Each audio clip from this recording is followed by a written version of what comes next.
desde el fentanilo, bueno, la cuestión por ejemplo, la Organización Mundial de la Salud negando al día de hoy a la vacuna Sputnik, negándole a sus ciudadanos tener la mejor vacuna, la vacuna que demostró tener la mejor performance. La presión que se hizo en Argentina, que se tuvo que terminar comprando la Pfizer, ¿no? Pero a su vez la inconsciencia de que somos argentinos y realmente Dios atiende en la Argentina. De verdad.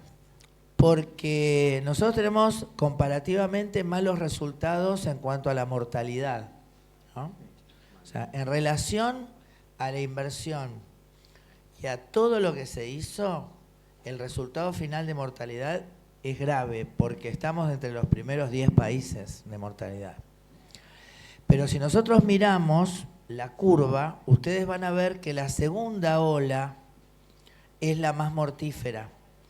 Es la que implicó ya no solo a los adultos mayores, diabéticos, obesos, que era lo que habíamos visto al principio, sino gente joven. ¿Se acuerdan? ¿Vieron que hay una parte en el documental que se comenta eso? Gente joven, sí, bueno. Eso se arma en febrero del 2021 en relación a la escolaridad presencial. Y esto es el lawfare de la pandemia. O sea, un sector de la política con un sector de la justicia, con un sector del periodismo, que se entrelazan para hacer una trampa. Porque fíjense que son tan caraduras que no solo ahora dicen que ellos salvaron a los chicos porque pusieron la escolaridad presencial, sino que además nos invocan los 130.000 muertos. Entonces ya en la misma frase vos te das cuenta que hay una incoherencia. Pero bueno, a su vez pensar que esta gente es la que avala también las tragedias en la Argentina, ¿no? O sea, si nosotros hubiésemos tenido una justicia como corresponde, esta gente estaría presa por estrago doloso. Es muy fuerte esto.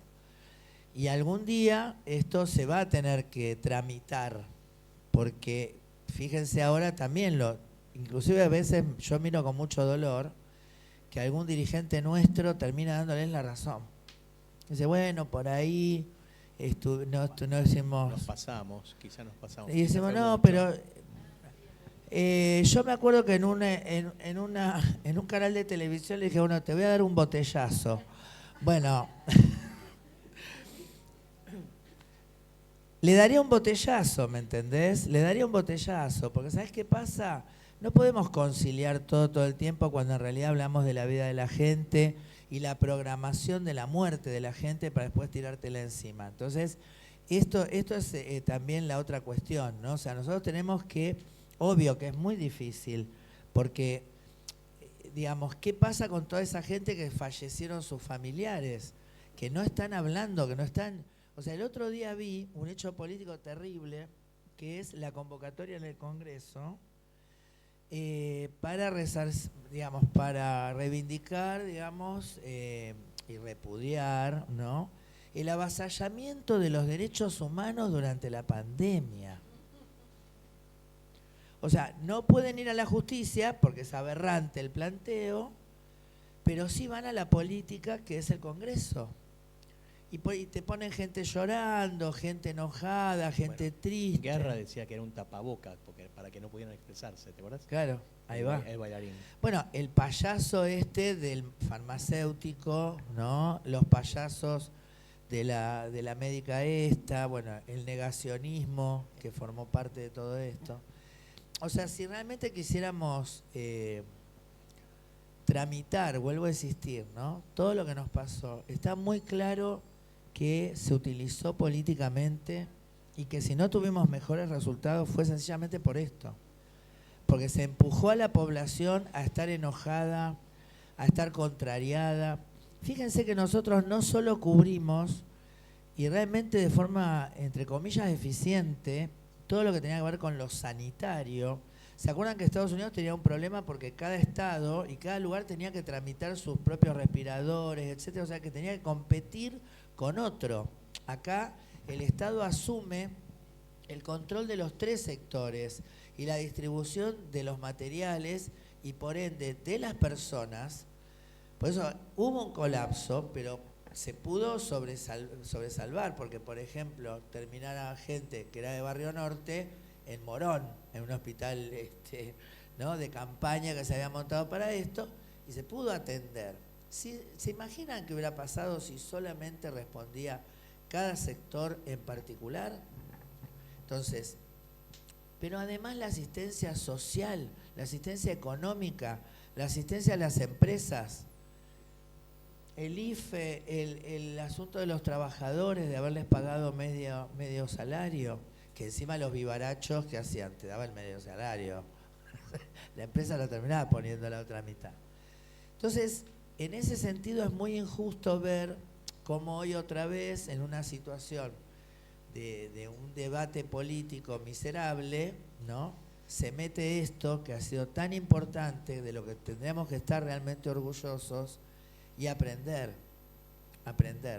Porque si bien no sé si va a venir otra vez algo que se transmita por vía aérea, porque viste que ahora cualquier cosa ya está todo esperando. Nos van a encerrar.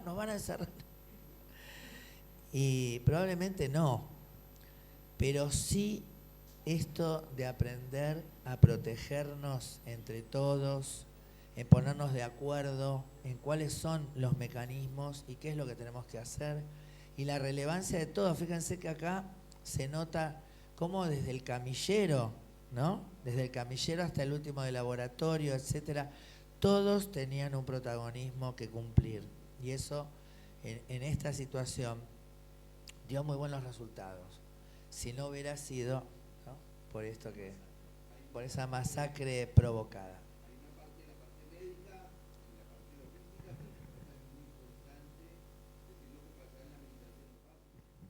Exacto.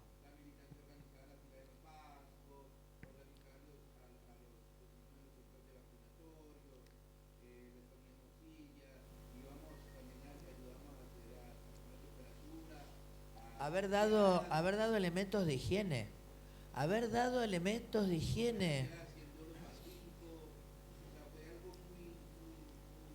Recuerden cuando fue lo de los testeos, que claro, la pavada en la que te metían era que Estados Unidos hizo 70.000 testeos. Y después se supo que eran malos testeos. No, y además después... Porque la gente se los porque pagaba. Testábamos y después porque no testeábamos. Claro.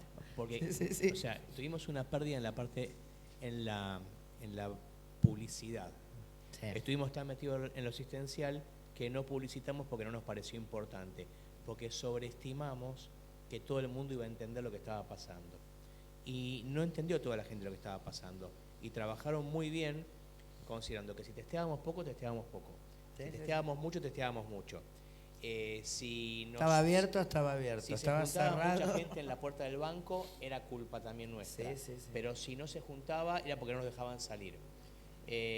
No aplicamos leyes básicas, por ejemplo, si yo transmito tuberculosis o sífilis, yo tengo una pena, y esto podía haber sido tranquilamente penalizado y fuimos demasiado permisivos. Y no debíamos haber sido permisivos. Hay opiniones que se deben restringir en un momento de crisis donde la vida de la gente está en juego y no lo hicimos.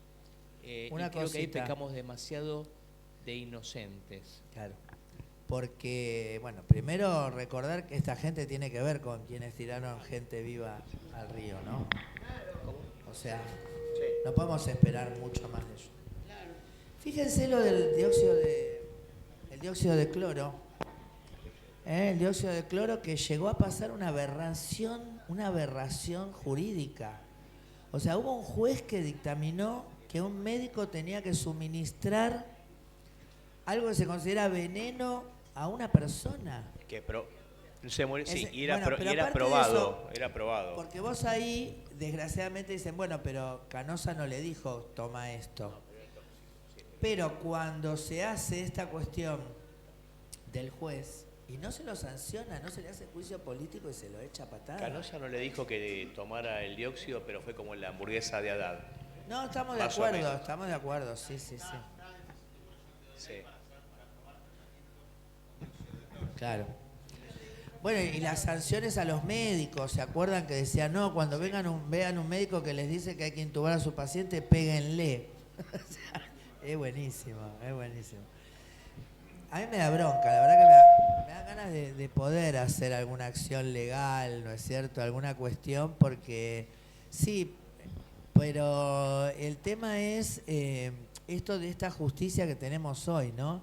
Tan cómplice, Bueno, yo cuando veía la película, parecía una película como si uno hubiera estado en la Segunda Guerra, como decía mi familia vieja mía, decía, como haber estado en la Segunda Guerra y haber visto una película de cuando uno estuvo en la guerra.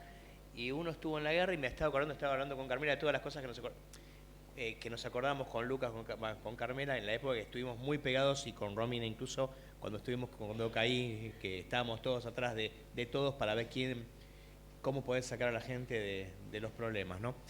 Me acuerdo de los barrios vacíos, me acuerdo de las primeras morgueras en los hospitales, las portátiles, la segunda morguera, la falta de insumos porque no llegábamos a abastecer, la aparición de insumos fabricados por nosotros, subir a piso del hospital era una especie de, bueno, ¿a quién le toca hoy?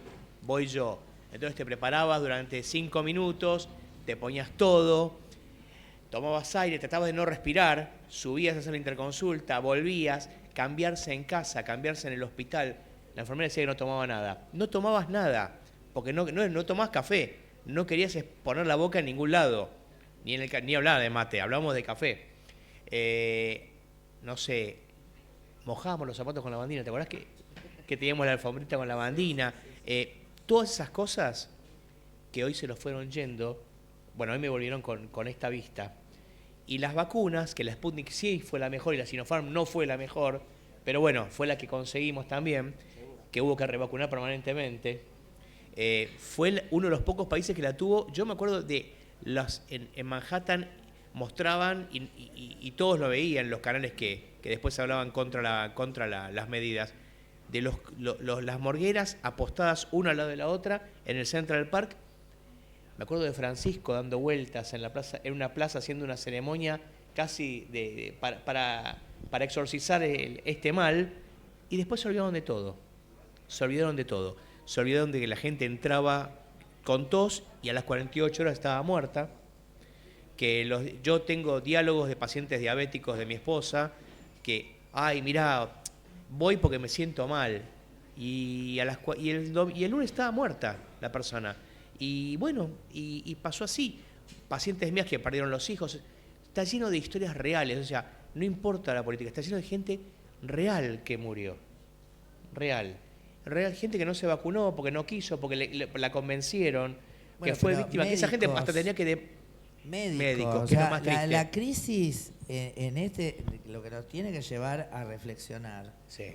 O sea, hubo médicos antivacunas, sí, y después se murieron, ¿no? Amén de que hubo médicos que contagiaron a un montón de gente. Sí, hubo médicos que, y vamos a ser claros, y no seamos tan naif, hubo mucha gente del sistema de salud que desertó.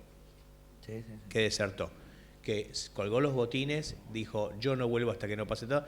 Y realmente, bueno, creo que vos pensás lo mismo, que esto es como para lo que uno está listo. Y la verdad que no me la voy a perder en casa. Sí, totalmente. O sea, pero bueno, cuando la primera semana decís, es terrible, cuidado con la cabeza.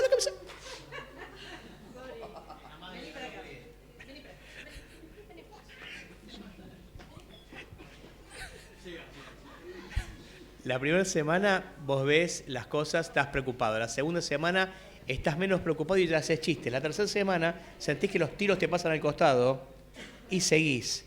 Y lo haces con naturalidad. Y después como que te cuesta desacostumbrarse a esa naturalidad. Pero bueno, yo lo voy a ver desde más del campo de batalla. Yo hago oncología y lo que teníamos era si hacíamos tratamiento con los pacientes oncológicos. Había un rumor que no se podía hacer tratamiento con los pacientes oncológicos. Y dijimos, bueno, paramos, clavamos los frenos una semana, 10 días. Al día 15 dijimos, ¿qué hacemos? Tenemos que largar porque la gente se nos va a morir de cáncer.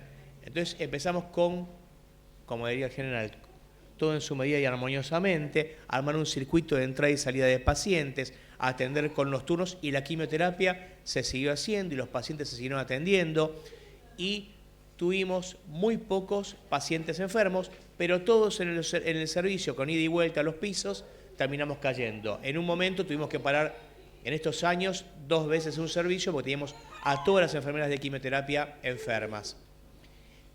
Pasó una sola vez, eso era lógico porque estábamos en un hospital que era centro de derivación de COVID para tercera edad, lo cual era lógico que en algún momento tuviéramos exposición, y bueno, y lo tuvimos todos en la época pre-vacuna, que era con mucho más miedo.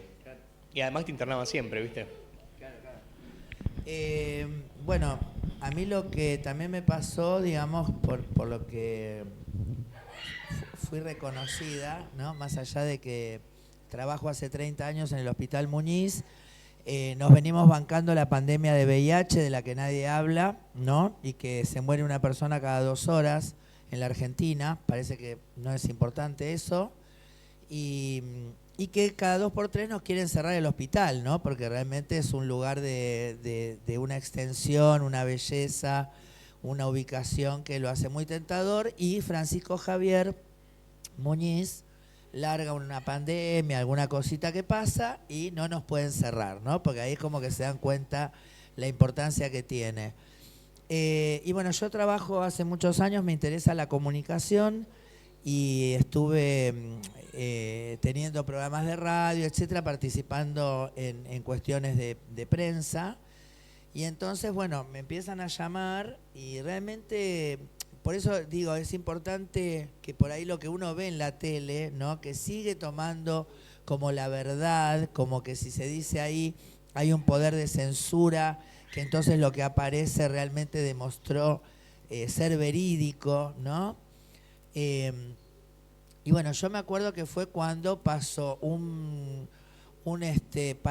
dos paraguayos fueron a Paraguay con fiebre, con coronavirus, y la queja era que la frontera no tenía control. O sea que Paraguay prácticamente iba a entrar en la Segunda Guerra con Paraguay porque habían dejado pasar a 2 paraguayos de acá para allá.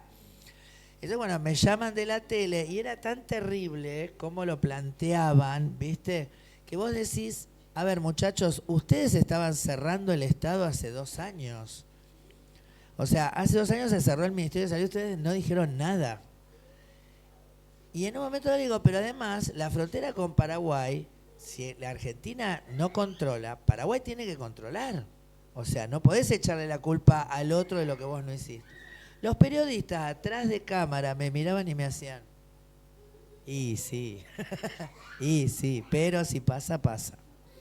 Entonces así se manejó todo esto, digamos, mintiendo flagrantemente, consagrando figuras, permitiéndose todo esto. Y hoy lo vemos cómo se instaló también el presidente, ¿no? Bueno, el tema es el terraplanismo del gobierno. Por ejemplo, increíble. Es un gobierno terraplanista. Sí, sí, absolutamente. O sea, tiene un pensamiento no científico, falaz, totalmente mentiroso, ¿no? Hay manera de decirlo elegantemente. A nivel salud, a nivel de la ciudad de Buenos Aires, no hay una salud pública establecida desde hace tiempo, o sea, funcional. Excepto queriendo retirarse, al Muñiz, digamos. ¿cómo se llama el programa? 4 en 1, 3 en 1, ¿cómo es el programa para que el Muñiz se una con varios hospitales? El 5x1. 5 por 1. El 5x1. 5 por 1. Y siempre quieren volver. No quiero que me digan setentista. Y sí. Siempre nosotros buscamos esa. El 5 por 1 porque es unir a Ludaondo. Claro. Vamos a decirlo. El Ferrer. El Ludaondo. Claro, va a ser lindo el Ferrer con el Muñiz, uno pegado al lado del otro. El de respiración. Y el oncológico, el Curí. Y el Curí también. Y el IREP, que es el de rehabilitación. Porque el Curí tiene una linda ubicación. Cosa de loco. Tiene una linda ubicación. Pero ¿sabe qué pasa, la verdad? Dicen, bueno, vamos a hacer un estudio de factibilidad, ¿no? Pagan 5 millones por el estudio. Vos abrís el estudio y dice, ¿es factible? La segunda hoja dice, no. Pero pagamos 5 palos para que nos digan lo obvio. Al Muñiz siempre lo salvó alguna epidemia. En la época de Marcelo Díaz Lestrén, que era el director de Muñiz, en la época del presidente innombrable, lo iban a cerrar. Claro. Y las otras opciones no querían HIV. Y vino el HIV. O no querían a la gente con HIV. Sí. Exactamente. Bueno, por eso, yo creo que hay muchas cosas para charlar, para conocer todo lo que se hizo con respecto a los medicamentos, ¿no? La entrega de medicamentos, la cuestión de sostener los tratamientos crónicos para HIV durante la pandemia, los tratamientos de hepatitis C, o sea, un montón de cosas que por ahí, desgraciadamente, cuando se empiezan a retirar, ¿no? Esos programas, esos beneficios que tenemos de reconocimiento de derechos, en realidad, se empiezan a retirar. Y desgraciadamente también analizar esta mentalidad que nos han hecho meritócratas, sufrientes, ¿no? O sea, el que sirve es el que sufre. No, y principalmente desarticular. El que está bien, no, porque no me gusta, a mí no me gusta estar bien. Y desarmar todo lo que es la infraestructura, o sea, la infraestructura es laboratorios públicos, desarmar, de financiar CONICET, bueno, no proveer, o sea, barreras de acceso para la medicación. Hoy tenemos cada vez más barreras de acceso, pero además tenemos que pensar que si los laboratorios públicos se pusieran en marcha realmente fuertemente, los medicamentos bajarían de una manera, medicamentos de uso común, no estoy hablando de biotecnología, estoy hablando de medicamentos de uso común, de moléculas chicas que sean más económicas a precios realmente accesibles y fáciles de distribuir, incluso para el sistema público de salud. Pero como la idea es que no haya un sistema público de salud es... Claro, y generar por ahí a veces, como nos había pasado con la H1N1, ¿no? Que fue generar que haya una situación. ¿Se acuerdan que también fue en México? O sea, vos cerrabas el aeropuerto por unos días y se cortaba. Sin embargo, un funcionario de la Organización Mundial de la Salud dijo que era el oseltamivir lo que había que utilizar, ¿no? Por supuesto, los estados tuvieron que salir rajando a comprar oseltamivir. Cuando terminó todo, el funcionario se dio cuenta que trabajaba para Roche, que era el laboratorio. O sea, tenía algún tipo de interés en decir eso. Y así es la derecha nos clava un quilombo y después tenemos que gastar millones de mangos en solucionar eso, cuando en realidad si practicáramos la prevención, el enfoque sanitario, ¿no? El enfoque preventivo, nos saldría mucho más barato, sobre todo en términos de vida, ¿no? Es que vamos a decir claro que en la epidemia no hay derechos, hay un bien común que hay que defender, que primero que es la vida y la vida de una población, lo cual obviamente que hay derechos que se van a avasallar. Hay derechos a salir, ir al cine, no hay teatro. Bueno, esas cosas se van a perder, pero evidentemente estás defendiendo un bien mayor. Pero evidentemente también es cierto que con esta gente manejando medios es muy complicado que vos puedas hacerlo sin tener una catarata de críticas que terminen desacreditándote. Y todo lo que se recuerda de la epidemia son las vacunas de Ginés. Exacto, no, y la cena de Alberto. Y la cena de Alberto. Sí. Bueno, pero por eso, ahí está el tema, ella quiere decir algo. En línea a lo que decía el doctor, yo creo que hubo una transformación muy grande en la cuestión de la comunicación en la época de la pandemia, y lo retrotraigo a algo muy tonto que es mi adolescencia y mi temprana juventud, digamos. Cuando yo era chica empezó el boom de internet, empezamos todos a tener acceso a información de una manera muy diferencial a lo que conocíamos anteriormente. Entonces llegaba a nosotros, no sé, el mail, la cadena de mail que decía Teresa Fidalgo te va a matar esta noche, y te llegaba el de las naranjas inyectadas con SIDA y todas esas cosas.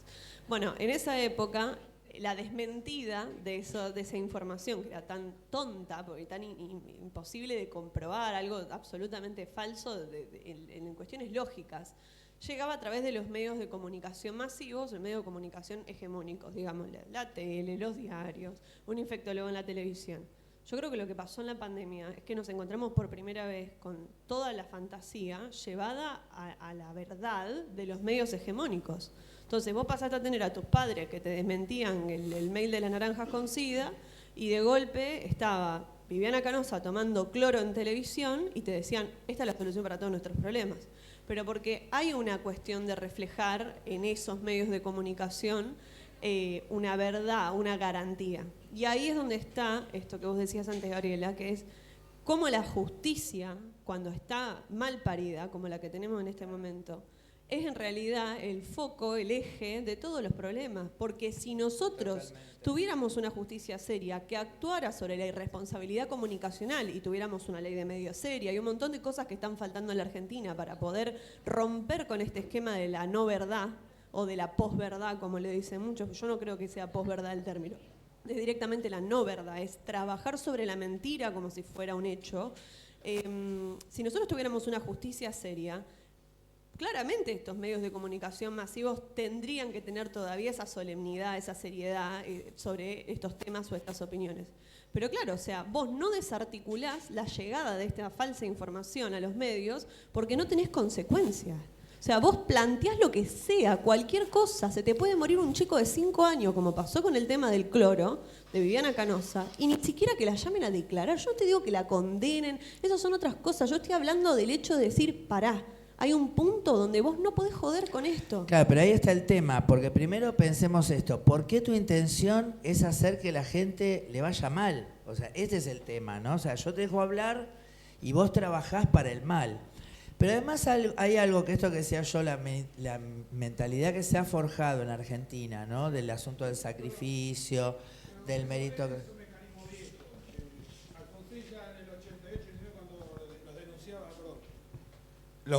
La forma que tenía Clarín de comunicar, lo que buscaba era el desaliento y el desánimo. O sea, cuando decía los titulares de Clarín, donde no informan claramente que ha bajado el desempleo, esto nos lo están informando año 88, o sea, no es nuevo. O sea, siempre lo busca el desaliento y el desánimo de la sociedad. De hecho, si vamos a algo un poco más reciente, ellos hubieran pagado para que Argentina no fuera campeón del mundo en el... Obvio.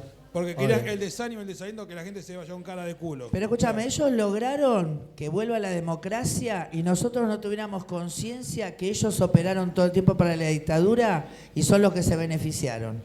O sea, ellos lograron que recién en la 125 dijéramos, che, Clarín miente. Pero fuera de eso, una cosita más. En un país donde también, cuando vos decís, ¿por qué pasa esto? Porque no se reivindica la vida, porque la vida no tiene valor. O sea, ¿por qué no les importa que la gente... ¿Por qué a la gente no le importaba morirse? La gente cuando se estaba colapsando y le decíamos, mirá, no tengo cama para pasarte a terapia. No, bueno, está bien, doctora, porque yo también no me cuidé. O sea, nunca decían, le hice caso a estos hijos de puta. Decían, no, bueno, yo no me cuidé. O sea, y recordemos esto, se llevaban a la gente y la gente decía, era algo abrandado. Y no pedíamos juicio, no pedíamos justicia. Decíamos, bueno, ya está. Entonces, esa mentalidad todavía convive entre nosotros. Por eso se permite decir una más, ¿no? Discursos de odio, esta cuestión ahora ir contra el colectivo LGBT.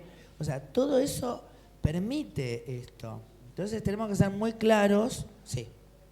Sí, buenas noches. Yo quería destacar que la provincia de Buenos Aires, el gobierno de la provincia de Buenos Aires, el Ministerio de Salud, la Subsecretaría de Salud Mental estuvo presente, fue un estado súper presente porque teníamos un 0800 que estaba a las 24 horas hablando con la gente, atendiendo a la gente que estaba en situación de pánico, porque hubo mucha gente que estaba sola, aterrorizada en su casa. Entonces nosotros, todos los psicólogos que trabajamos en la Subsecretaría de Salud Mental de la provincia de Buenos Aires, estábamos las 24 horas con nuestro 0800, escuchando a la gente y sacándola de ese estado de pánico. Fue un trabajo, una ardua tarea que se armó con las posibilidades y la orden del gobernador y nuestro ministro de Salud, Nicolás Kreplak. Así que bueno, quería destacar ese trabajo de salud mental que también fue muy, muy fuerte para nosotros porque fue todo un desafío. Bueno, un aplauso porque realmente... Que afectó muchísimo. Lo vimos afectó acá. muchísimo a toda la gente. Tenían pacientes adultos mayores, teníamos obviamente la gente que quedaba sola, que estaba sola y que no, a veces los hijos no estaban o no podían acercarse o no estaban cerca, no podían pasar de provincia a capital o de capital a provincia, y esos problemas no eran un tema menor, porque la gente entraba en depresión, entraba en depresión y en abandono de todo, porque además no tenía manera de relacionarse. Y yo pensaba que justamente hoy no podés pisar una calle para cortarla, pero Bullrich sí cortaba para sacarse el barbijo. Claro. Me estaba acordando de eso. A ver, yo creo que sí. ¿Qué capacidad especial tenés vos para haber sido tan importante en la comunicación? Para mí fuiste, no sé, una amiga especial. Yo esperaba tu palabra. ¿Por qué solamente vos? ¿Qué tenés y qué no tienen los demás? Hay algo ahí. ¿Por qué tuviste acceso a la comunicación pública. No estoy hablando mal, sino todo lo contrario. Lo que sentí es que tenías unas pelotas impresionantes que nos ayudaron a sobrevivir. Y yo necesito decírtelo, porque fuiste para mí, no sé, es como el hada madrina, lo que me salvó de hundirme en la depresión, porque todo lo demás fue patético, espantoso, como lo que pasa ahora. Y ahora, por ejemplo, ¿dónde están los que salen a decir que este tipo tiene un problema psiquiátrico? Quiero escucharlos a los psiquiatras, uno aunque sea, que venga y diga, este tipo es un autista Asperger. No, tienen miedo. ¿Por qué vos no tuviste miedo? ¿Qué pasó? Ahí voy a disentir con usted. La palabra autista no es un insulto. No, yo no estoy hablando de que no es sea un insulto. No, perdón. perdón. Ahí está el tema. No lo tomes como un insulto. Pero no tiene nada que ver. El presidente también puede tener autismo y no es un insulto. Aparte hay autistas buenos y autistas malos. Liberate, compañero.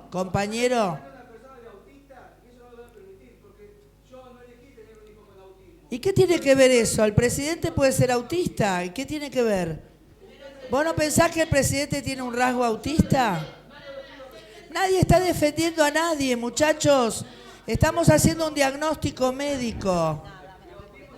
Bueno, está bien, perdón. Una cosita porque quiero responderle a ella lo que me dijo. ¿Puede ser? ¿Un segundo? Lo único, nada, este es un momento normal cuando estamos deconstruyendo una forma de relacionarnos con determinadas palabras. Es obvio que los que estamos acá no tenemos ánimo de ofender a nadie de ninguna característica, pero está bien que aprendamos a no utilizar determinadas... A ver, si el presidente, por ejemplo, suponete que entra en delirio, ¿no es cierto? Pero bueno, no estuvo en místico. la voluntad de Eva ofender Y yo digo, el presidente tiene una psicosis. No estoy insultando a los psicóticos, estoy describiendo algo. Eso no lo valora. Lo que por ahí hablamos es de su capacidad entonces para relacionarse con su trabajo, que es otra cosa. Pero termino acá. Mira, dos cosas te voy a decir. Fue hermoso para mí, yo lo lamento porque fue esa intimidad que tuve con vos, fue una intimidad compartida con millones de personas y partió de eso, de haber decidido tomar el rol de comunicar para nosotros, comunicar con la verdad sabiendo que iba a durar poco, porque yo no iba a poder transar con lo que ellos me pedían, pero que a su vez era necesario decirlo. Yo aprendí a bajar mucho el discurso para que se entienda a través de la cuestión del HIV, porque a mí me interesa que la gente sepa cómo es el HIV para que se pueda cuidar, para que pueda decidir, para que cuando tenga su diagnóstico no tenga miedo, para que sepa qué hacer. Y eso me dio, digamos, una espalda para que cuando hablo, etcétera, tenga esa autoridad. Pero además, hoy les contaba a ellos, el 21 de diciembre del 18, un tarotista me dijo que yo, en el 20 y el 21, iba a estar en la cresta de la ola, que todo el mundo me iba a llamar a preguntarme qué opinaba y qué tenían que hacer. Vos tómalo como quieras. Cuando yo después le pregunté qué es lo que pasó, me dijo, vos te preparaste toda tu vida para ese momento y para salvar a la gente. Y seguí adelante porque no tenés techo. Entonces, bueno, yo la verdad que insisto, gracias por ese reconocimiento.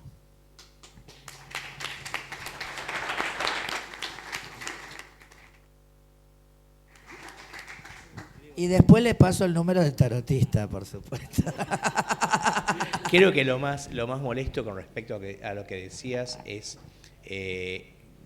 cuando las cosas te das cuenta que son mentiras, o sea, ahora le dicen el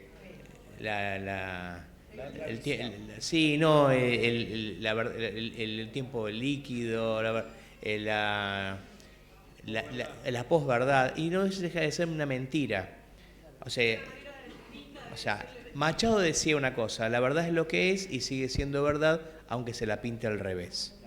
O sea, las cosas son de una manera que se puede tocar y se puede crear. Nosotros vemos cuando alguien toma el dióxido de cloro, vemos cuando alguien nos dice que la Argentina está creciendo, vemos cuando nos dice que estamos saliendo del problema, vemos cuando nos anuncian la B corta, y realmente nos choca a nivel del alma, la mente, la conciencia, porque sabemos que es una verdad grande como una casa. Y eso pasa en salud pública todo el tiempo. Cuando te dicen que las cosas están haciéndose y no se hacen. Cuando las cosas se dicen que están llegando, los insumos están llegando y no llegan, que el personal está y no está, y la estructura está y falta. Y eso lo vemos, pienso que en todos los trabajos, ¿no? Pero en este es una cuestión un poquito, de lo que estamos hablando hoy, y un poquito más grave, porque le juega mucho a la gente poder estar o no estar en este mundo. Pero es la posverdad, ¿viste? Es la posverdad del gobierno y de la ciudad autónoma también. En salud de la ciudad autónoma, que hace años que no. Es que la ciudad autónoma fue puntal en esto, ¿no? Fueron los que fueron a la justicia a pedir poder la escolaridad presencial, y ahí arrancó Córdoba, Mendoza, un montón de lugares. Bragado se colapsó totalmente, murieron 40 personas en una semana, fue un desastre. Y todo esto porque eran territorios gobernados por el PRO, claramente, ¿no? O por, ¿no? Santa Fe no era por el PRO, pero bueno, más o menos teníamos lo mismo. Ahora, ¿qué presencia de la exigencia hay para con los gobiernos populares, pero nunca con los gobiernos de derecha, ¿no? Porque exigíamos cama, respiradores, vacunación a tiempo récord, que está muy bien, porque era lo que al fin y al cabo el ciudadano se merecía para seguir viviendo, tener calidad de vida, pero hoy los medicamentos no los pueden comprar los jubilados porque no les alcanza y porque le sacaron medicamentos del PAMI. Está todo bien, no pasa pero nada. yo creo que es así, está bien. Yo te puedo exigir moralidad a los gobiernos que se postulan como morales. Los otros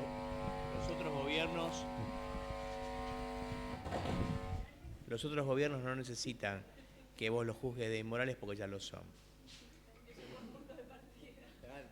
No tienen nada que demostrar, porque son lo que son.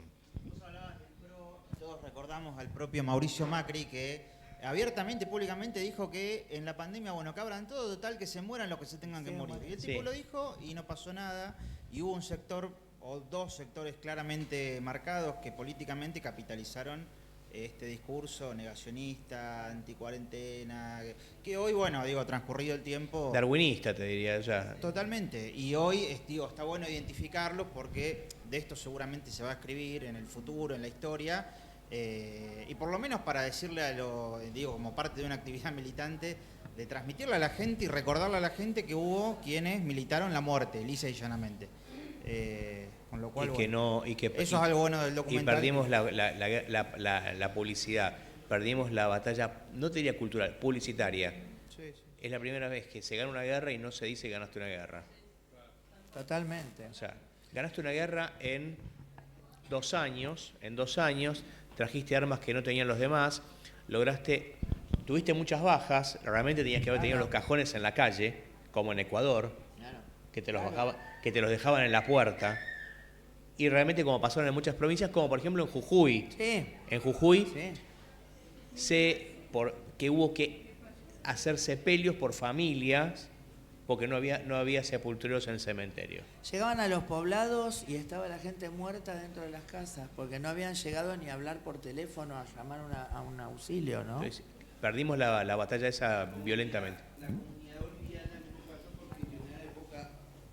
A mí me pasó porque yo en esa época desinfectaba, bueno, por cuestiones de mi trabajo.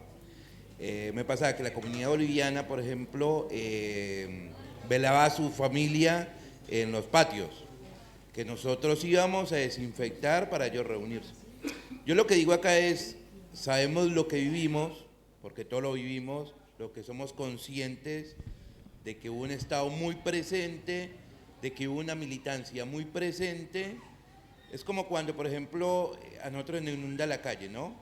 Viene el Estado, nos hace una obra de miles y millones de dólares. Llega, pasa la obra y la gente se olvida. Esto no lo podemos dejar olvidar. En cada conversación familiar, de casa, yo por ejemplo tengo la oportunidad de hablar todos los días con muchos vecinos y siempre les recalco esto. porque lo vivimos, no es que nos lo contaron. Nosotros nos pasaba que era un estado tan presente que la gente iba a reclamar la mercadería en las escuelas. Nosotros íbamos a desinfectarle para que la gente hiciera la fila, para que reclamara la mercadería. O sea, entonces, esto es lo que a mí me vino muy bien esta película, me trajo al recuerdo muchas cosas que viví, muchos muertos que vi, porque también vi muertos, muchísimos, porque me tocaba que ir a una funeraria por la cantidad que no, como decían ustedes, no podían enterrarlos, era un trámite que había que hacer, entonces nos pedían que fuéramos a desinfectarles y nada, gracias, de verdad, gracias por todo esto. Y no, chicos, está en nosotros, que esto no se vuelva una obra de infraestructura, que la olviden, algo tan importante y tan mundial y tan actual, que esto no pasa hace mucho. Muchas gracias. Bueno, yo tengo un documental también, para no ser menos, que se llama Piovano a través de la pandemia y todavía no lo estrenamos, pero lo fuimos pasando así como esta misma dinámica, ¿no? Así que bueno, si en algún momento da la posibilidad, estaría bueno de pasarla. Y bueno, y síganme que yo estoy los domingos en Radio Rebelde y tengo Mundo Piovano en YouTube, donde ponemos las notas, seguimos batallando, ¿no? Porque justamente es un discurso que quieren instalar y yo creo que lo diferente fue eso, decir no. Y yo digo, ahora claro, pasa eso, ¿viste? O sea, viene alguien, dice una pelotudez y nadie dice eso es una pelotudez. Entonces yo que decía, ¡no! Eso es una pelotudez. Y la gente me escribía y me decía, gol, ¿viste? Y lo genial es el idioma llano, para que entiendan todo, no hablar en científico. Totalmente, porque esa es la idea del profesional liberal, ¿eh? O sea, guardarse la información que es su valor económico. En el caso nuestro, como somos de salud pública, a nosotros nos interesa que la gente entienda, para que se pueda cuidar, para que nosotros podamos trabajar en las cosas que realmente no se pueden prevenir. Entonces, en ese sentido, también se libró, ¿no? Y no evitar las dos corrientes de comunicación en salud. Y sin ser ¿Puedo ser decir profesional. una cosita? Sí. Yo le debo la vida a la política sanitaria durante la pandemia, porque soy obesa, diabética y tengo EPOC, después de haber fumado 4 paquetes por día. Gracias a la vacuna rusa tuve COVID y no tuve ningún problema respiratorio, ninguno, y tengo la conciencia clara que es por la vacuna rusa, que fue extraordinaria. Y le voy a agradecer toda mi vida a Alberto. Por más que haya hecho lo que haya hecho, me importa un pito. Lo que hizo conmigo y con montones de personas. Yo soy óptica y tuve la esencialidad. A mí me dieron la esencialidad. Yo estuve encerrada 1 mes y medio y después trabajé toda la pandemia. Durante toda la pandemia luché a favor de los conceptos científicos con mis pacientes y implementé un sistema personal de atiendo con turno para que haya una sola persona en la óptica y no se cruce. Y todavía continúo y continuaré así, Muy porque bien, es muy muy bien. saludable. Muy bien. No, Así que Y una cosa, que no hace falta ser profesional de la salud. Profesional de la salud no hace falta ser. O sea, todos estuvimos ahí, todos nos acordamos, todos lo vivimos y no dejemos de discutírselos. Sí, pero Claro. yo voy a aclarar algo. No opino de agradecerle a Alberto nada, sinceramente, porque él actuó ahí, sí, se lo puedo aceptar, pero hizo cosas que nos han llevado a lo que estamos. Y más otra cosa, Vicentín habla de Cristina por todos lados de una mujer. Y bueno, como yo creo en la ley del retorno, ley del retorno, siempre digo todo tiene que volver a un lugar de origen, porque lo experimenté, le está volviendo. Tampoco creo que haya hecho todo lo que ella dice, no le creo porque yo el tema lo conozco porque fue la primera coordinadora de violencia de género. Pero la ley del retorno se paga. Pero agradecerle a él hasta ahí, porque ahí estuvo Axel, consiguieron las vacunas, no sé quién, no creo que Alberto, a Putin también. Bueno, yo creo que más o menos ya estamos. La idea. Les agradecemos. Gracias a Yo en todos. nombre de Kreplak.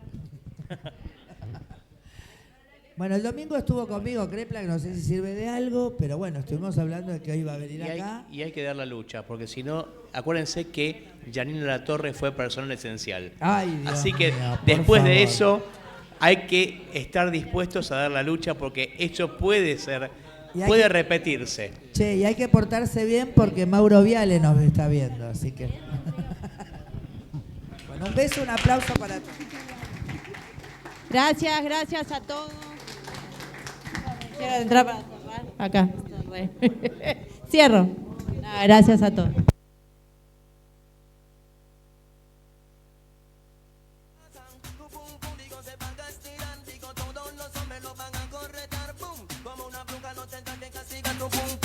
Mami, no me van a matar, mami, no me van a matar tu pum.